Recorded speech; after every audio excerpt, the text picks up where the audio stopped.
Bonjour tout le monde, bienvenue à cette nouvelle édition du Rendez-vous numérique. Mon nom est Mohamed Boutouba, je suis chargé de portefeuille de projets en aviation durable et en efficacité énergétique au CRIAC.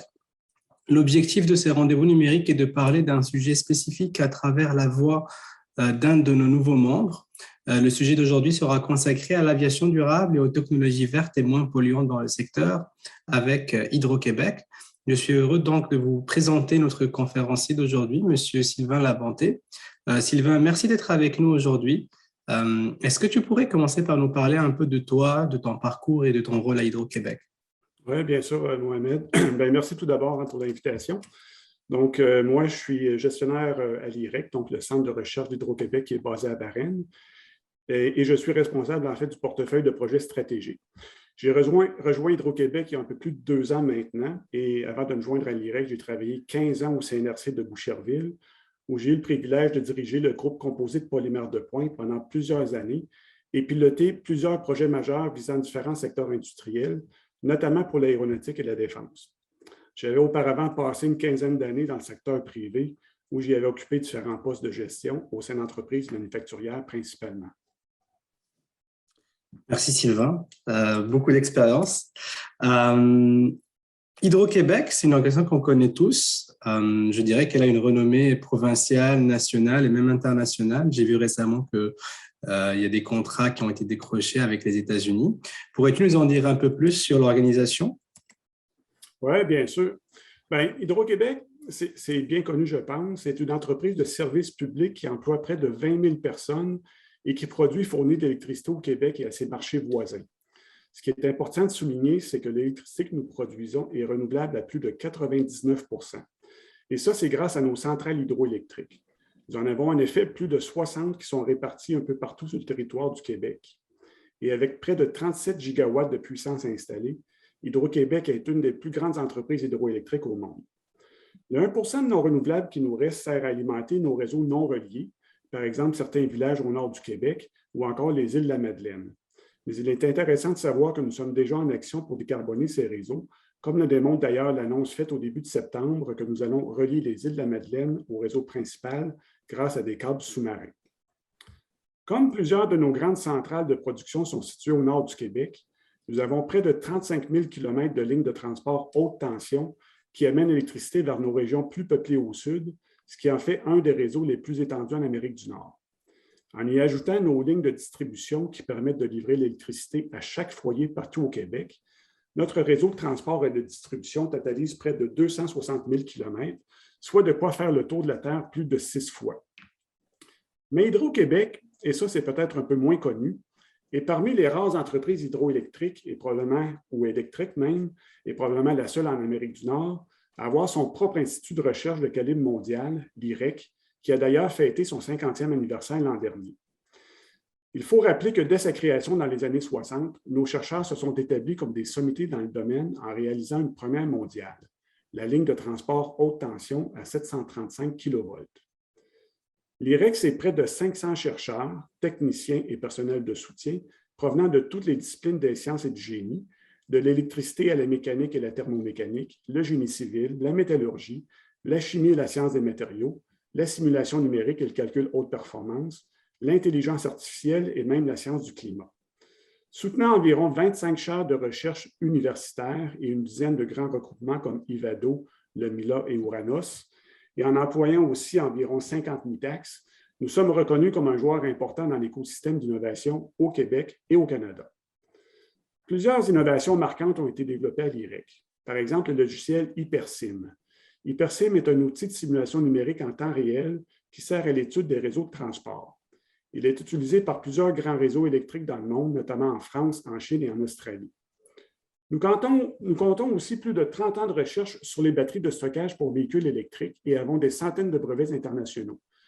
Pratiquement toutes les batteries lithium-ion ont à l'intérieur au moins un élément breveté par Hydro-Québec. Sache, Mohamed, que dans ton téléphone intelligent, il y a assurément au moins un brevet Hydro-Québec. Finalement, l'innovation chez Hydro-Québec, c'est aussi plusieurs filiales, telles Evlo, qui offrent des solutions de stockage d'énergie à grande capacité, Dana TM4, qui est connu entre autres pour le moteur roue, le circuit électrique pour les bornes de recharge et ILO, qui offre la possibilité aux clients de mieux gérer leur consommation d'énergie.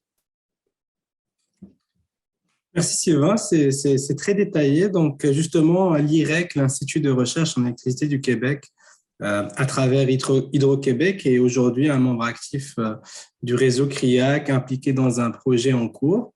Donc tu nous as parlé un peu des expertises que vous avez. Euh, Pourrais-tu nous présenter un peu les activités pertinentes et intéressantes au secteur de l'aérospatial, puis peut-être nous parler brièvement du projet en cours que vous avez avec le CRIAC? Oui, bien sûr. D'entrée de jeu, il faut dire que nous ne sommes pas une entreprise aéronautique à proprement parler, hein. On est plutôt un utilisateur de technologies aéronautiques et nos travaux dans le domaine visent essentiellement à combler des besoins pointus que nous avons. Par exemple, et comme je viens de le mentionner en introduction, nous avons un réseau de transport très étendu avec des dizaines de milliers de kilomètres de lignes à inspecter, souvent dans des endroits reculés. Et il faut rendre l'inspection plus simple, plus rapide, plus sécuritaire, moins coûteuse et augmenter l'information que nous allons chercher à chaque fois pour en tirer le maximum. Il faut comprendre que des inspections rigoureuses et fréquentes sont cruciales chez nous et permettent, par exemple, de repousser des investissements et d'assurer la résilience et la fiabilité du réseau. Nous faisons déjà de l'inspection visuelle et thermique par drone. C'est utilisé, par exemple, pour l'inspection des postes et des lignes de transport. Mais certaines inspections nécessitent d'entrer en contact avec les équipements, d'où le Line Drone, qui est un drone que nous avons développé autour d'une plateforme commerciale et qui se pose sur des conducteurs énergisés pour prendre des mesures par contact. Outre sa rapidité, l'utilisation du Line Drone nous permet d'éviter l'ascension des tours et éloigne nos moteurs des équipements énergisés. Elle évite aussi le déploiement de camions nacelles qui, de toute façon, n'ont souvent pas accès à la zone d'intérêt. Et parce que le Line Drone peut se poser sur un conducteur haute tension énergisé, on n'a pas besoin de demander le retrait de la ligne, donc l'inspection peut se faire sans affecter le transit d'énergie.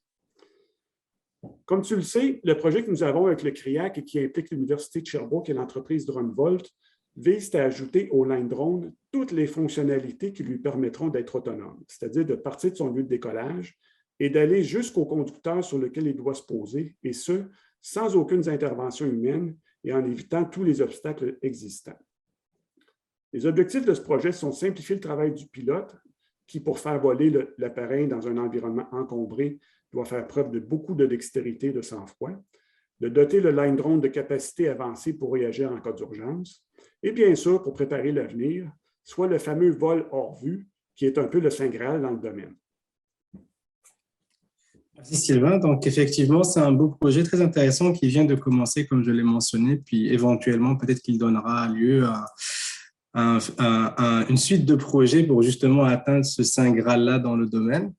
Je vais changer un peu le sujet de thématique peut-être. Donc, dans le contexte actuel de la décarbonisation, je pense qu'Hydro-Québec va être appelé à jouer un rôle très central au sein de plusieurs secteurs, donc notamment le transport terrestre et le transport aérien. Puis je pense spécifiquement à l'importance de plus en plus grandissante de l'hydrogène vert, puis toutes ces potentielles applications dans le secteur aérospatial, par exemple pour la production des biocarburants ou dans la pile à combustible. Donc, quelle serait un peu ta vision de cette transition-là, puis quel intérêt est-ce que Hydro-Québec verrait dans cette filière-là? En effet, Mohamed, Hydro-Québec est un joueur central de la décarbonation du secteur du transport terrestre. La vision d'Hydro-Québec concernant la décarbonation de la mobilité est d'abord électrique. C'est ce qu'on appelle chez nous l'électrification directe. Elle s'est traduite en premier par la mise en place d'une infrastructure québécoise de recharge rapide via le circuit électrique. Le développement de la filière de l'hydrogène vert constitue une autre solution stratégique pour aider le Québec à opérer sa transition énergétique.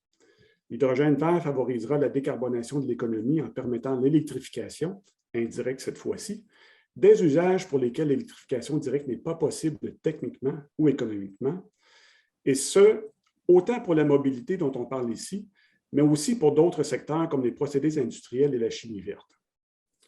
Concernant le transport aérien, bien que l'apparition de l'avion à hydrogène semble assurée pour certains marchés, comme plusieurs, on anticipe que d'ici 2050, peut-être même un petit peu plus loin, la majeure partie des carburants utilisés pour l'aviation demeurera basée sur des hydrocarbures. Pour décarboner l'aviation, il faudra donc avoir recours à des carburants carboneutres qui utilisent des matières premières non fossiles, mais aussi des énergies vertes lors de leur production. Mais il ne faut pas perdre de vue qu'il faudra aussi décarboner le reste des opérations aéroportuaires. Et là aussi, l'électrification directe, par exemple par l'utilisation de véhicules à batterie, ou indirecte via l'hydrogène vert, permettra de rendre carboneutre toutes ces infrastructures de services auxiliaires qui sont nécessaires autour des avions. Avec 2 grands aéroports au Québec, décarboner à la fois le transport par avion et les opérations aéroportuaires va demander d'importantes quantités d'énergie renouvelable et Hydro-Québec devra s'assurer d'être en mesure de fournir, de façon opportune, ces importantes quantités supplémentaires d'électricité et d'hydrogène vert. À ce niveau, les contributions de l'équipe d'innovation d'Hydro-Québec visent spécifiquement à l'amélioration de l'efficacité énergétique des chaînes de valeur de l'électricité verte, de l'hydrogène vert et des carburants carboneutres qui en dérivent. Comme nous le faisons déjà dans d'autres secteurs, on souhaite jouer un rôle fédérateur pour décarboner l'aviation en mettant en valeur les avantages de notre électricité propre, fiable, abordable et disponible, bien sûr, et ainsi positionner le Québec parmi les leaders dans le domaine de l'hydrogène vert. Il faut dire enfin qu'Hydro-Québec est un membre observateur du consortium SAF+. Je pense que la plupart des membres du CRIAC connaissent déjà bien ce consortium, mais en gros, SAF+, c'est un regroupement d'entreprises québécoises qui œuvrent dans le domaine de la production de carburants durables à partir de la captation du carbone et en utilisant de l'hydrogène vert produit au Québec. Situé dans l'est de Montréal, SAF+ veut récupérer les émissions de CO2 émises par les industriels et les transformer en un carburant synthétique, propre et ayant une empreinte carbone de 80% inférieure au carburant de l'aviation traditionnelle. Le consortium a d'ailleurs annoncé en septembre dernier la production de ses premières quantités de carburant synthétique. Merci Sylvain, c'est un tour très complet de votre position. Je me demandais, donc, vous serez éventuellement amené à travailler de plus en plus avec nos partenaires du secteur aérospatial, étant donné ce que tu nous as présenté. À ton avis, quel rôle est-ce que vous serez amené à jouer auprès de nos partenaires? Puis quel type d'expertise peut-être souhaiteriez-vous rencontrer pour de futurs projets? Oui, bien, d'entrée de jeu, il faut dire que malgré les moyens importants que l'on a, tant financiers qu'en expertise et installation de recherche, les défis que nous amènent les changements climatiques, la transition numérique, la transition énergétique font que les besoins et les demandes pour de nouvelles technologies sont toujours plus grands que notre capacité de réalisation. Il est donc important pour nous d'établir des partenariats pour accélérer nos développements, assurer l'industrialisation facile et directe de nos innovations et, en tant que bons citoyens corporatifs, essayer d'en faire bénéficier l'écosystème québécois le plus possible. On veut continuer à jouer ce rôle fédérateur dans le futur en tentant d'amener à l'industrie nos défis et nos besoins pointus, avec l'espoir, bien sûr, que l'industrie saura y répondre, mais aussi en espérant que ça générera de nouvelles occasions d'affaires pour nos partenaires et leur ouvrira peut-être de nouveaux marchés. Donc, au-delà de notre objectif plus immédiat qui est de combler nos besoins particuliers, on souhaite qu'à travers nos collaborations et partenariats, on puisse développer des technologies et de l'expertise qui pourront toutes deux être prises ailleurs pour le bénéfice de l'industrie et de l'économie québécoise. Maintenant, de façon plus pratique, et juste en regardant un peu plus loin sur nos feuilles de route reliées aux drones d'inspection aéroportée, on sait qu'on devra approfondir tout ce qui est relié à la mise en contact drone-objet. On parle ici, par exemple, de l'interaction d'un drone avec un équipement complexe ou d'un positionnement qui nécessiterait une très grande précision, par exemple pour venir retirer un boulon, ou encore le découplage drone charge utile pour déposer et récupérer des charges.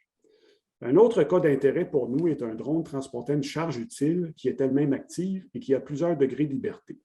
On peut ici penser à un bras robotisé qui serait monté sur un drone et qui, on s'en doute, pourrait amener son lot de défis au niveau de la stabilité, par exemple, et de la coordination drone-bras robotisé. Sinon, par notre réalité, nous faisons face à des défis nombreux et complexes et touchons à tout un éventail de technologies. Il y en a qui pourraient certainement offrir de belles occasions de collaboration avec l'industrie aéronautique, mais tu comprendras, Mohamed, qu'il est ici impossible de toutes les énumérer. Mais peut-être une qui me vient à l'esprit, c'est qu'Hydro-Québec est aussi très actif dans le domaine de l'intelligence artificielle. On met en effet pas mal d'efforts dans le domaine de la reconnaissance d'images basées sur l'IA, par exemple pour analyser la végétation et détecter les endroits où l'on doit prioriser les lagages, ou encore pour prédire le rayonnement solaire à partir d'analyses d'images satellitaires. On veut aussi utiliser des techniques d'analyse d'images basées sur l'IA en robotique pour automatiser et accélérer le déplacement de nos robots d'inspection.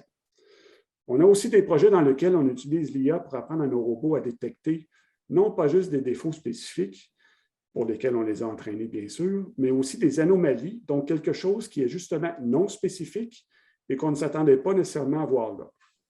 Enfin, il faut dire qu'on a aussi réalisé de belles avancées avec des modèles de prévision de la demande qui sont basés sur l'IA et qui donnent des résultats nettement supérieurs aux modèles physiques qu'on utilisait depuis des dizaines d'années. Et comme notre réseau est de plus en plus numérisé, l'IA est appelée à jouer un rôle central en cybersécurité pour nous aider à détecter des intrusions. Nos travaux de recherche plus poussés en IA portent sur tout ce qui touche la robustesse, la fiabilité et l'explicabilité des modèles. Par exemple, on souhaite utiliser des réseaux de neurones pour gérer des systèmes critiques de notre réseau énergétique. Mais on voit qu'on atteint la limite de ces approches et en ce moment, on est en train d'explorer la possibilité d'utiliser des modèles hybrides, donc des modèles IA, mais qui ont aussi une composante physique. Donc ça, c'est pour les rendre plus robustes. On travaille aussi sur des notions de causalité pour comprendre pourquoi un réseau de neurones se comporte d'une telle façon plutôt que d'une autre. D'ailleurs, on n'est pas les seuls à travailler sur ces aspects de causalité et d'explicabilité. C'est vraiment un sujet qui est central dans le domaine de l'IA en ce moment. Nous avons déjà des collaborations en IA avec le milieu académique et l'industrie. Rien ne nous empêcherait de travailler avec des partenaires de l'aéronautique qui sont forts dans ce domaine et qui, en mettant notre énergie en commun et dans une logique gagnant-gagnant, nous permettrait aussi d'avancer plus rapidement sur nos feuilles de route. Et bien sûr, tout ce qui touche l'hydrogène, on l'a abordé un petit peu tout à l'heure, par exemple, pour mieux comprendre les profils d'usage anticipés dans le secteur de l'aviation et voir comment nous devrons intégrer des électrolyseurs sur le réseau électrique. Maintenant, et comme je l'ai mentionné en introduction, on joue déjà un rôle important dans l'écosystème d'innovation. Par exemple, avec nos chaires de recherche, les MITAX, les contrats de recherche ciblés que l'on donne aux universités. Et je pense que le milieu académique nous connaît déjà fort bien. C'est sûr qu'on veut continuer à travailler avec le milieu académique en mettant de l'avant nos besoins et nos défis, mais on veut aussi contribuer à former du personnel hautement qualifié pour assurer la relève chez nous et aussi pour venir enrichir l'écosystème d'innovation. Pour terminer, si j'avais à définir ce qu'est un partenaire idéal pour nous, je dirais que c'est quelqu'un qui a une expertise unique, une bonne force de frappe, une capacité d'industrialisation lorsque c'est pertinent, bien sûr, et qui est capable de travailler en étroite collaboration avec nos équipes pour que les échanges soient bénéfiques et efficaces pour tous. Alors voilà. Merci Sylvain, c'était très clair. Puis j'étais au courant que Hydro-Québec, donc bien sûr, avait les expertises et les compétences pour l'hydrogène. Je l'ai appris, j'ai appris que vous avez l'expertise et l'intérêt pour les drones dans le cadre de notre projet, mais avoir des expertises et de l'intérêt puis être leader dans l'intelligence artificielle, c'est une nouveauté pour moi. Puis c'est bon à savoir pour nos partenaires à l'avenir. Donc, si jamais il y a un intérêt commun pour des idées de projets de recherche avec vous. Donc, merci beaucoup pour ta disponibilité. Je dirais qu'en conclusion, le CRIAC, depuis sa création, il y a à peu près une vingtaine d'années, il a supporté et accompagné à peu près 200 projets de R&D collaborative. Puis, on voit de plus en plus de projets en lien avec l'aviation durable. Et ces derniers temps, on voit aussi de plus en plus de partenaires et de nouveaux acteurs qui n'opèrent pas nécessairement dans le secteur aérospatial, mais qui participent à des projets de recherche avec une application aérospatiale. Donc, ça permet un peu d'accompagner la mutation de l'industrie qui nécessite les efforts de tout le monde.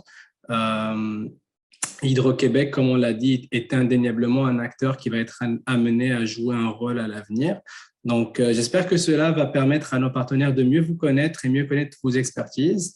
Puis, je te remercie beaucoup pour ta disponibilité aujourd'hui. C'est un plaisir. Merci et bonne journée. Merci tout le monde. Bonne journée. Au revoir.